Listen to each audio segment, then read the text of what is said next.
Hey guys, আসসালামু আলাইকুম। তোমরা কেমন আছো? আশা করি সবাই ভালো আছো। আলহামদুলিল্লাহ, আমিও ভালো আছি। তো এই দেখো আমার নানু মনির কত সুন্দর মুরগি, তাই না? আমি কিন্তু নানু বাড়ি চলে এসেছি। তো এই দেখো নানু বাড়ি কত কত সুন্দর মুরগি, আর আরও সব কিছু আছে, তোমাদের সাথে শেয়ার করব। দেখো মুরগিগুলো কিভাবে খাচ্ছে। আর এই দেখো এটা বেগুন গাছ, এই দেখো তোমরা কিন্তু দেখতে পাচ্ছ। আর ওই দেখো এটা ড্রাগন গাছ। আর তোমাদেরকে এত এত ফুলের ভিডিও দিই না, ছবি দিই না, শুভ সকাল দিই না, এগুলা দিয়েই, এই ফুলগুলা দিয়েই আমি করি। আর এই দেখো কত বড় বড়ই গাছ। আর ওই দেখো আমরা গাছ, আমরা খাতে ভারী মজা। এই দেখতেই পাচ্ছ কিন্তু তোমরা গাইস। তো এই দেখো আনাজ গাছ, আনাজ গাছগুলো অনেকই সুন্দর লাগতেছে। ওই দেখো নারিকেল গাছ।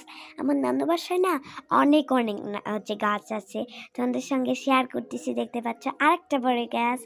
ওই দেখো এই ফুলের ভিডিওগুলো আমার সকালে মা ঘুম থেকে, আমার আম্মু ঘুম থেকে উঠে ভিডিও শুরু করে দিচ্ছে, আমি উঠতেই পারিনি। তো দেখেছো এটা আমার আম্মুর হাত। তো দেখো কত সুন্দর সুন্দর ফুল, তাই না? এই দেখো কিভাবে ফুটে আছে, কতগুলো আবার ঝরেও যাচ্ছে, বুঝেছো গাইস? তো এই দেখো দুইটা একদম টক বকে লাল। আসসালামু আলাইকুম।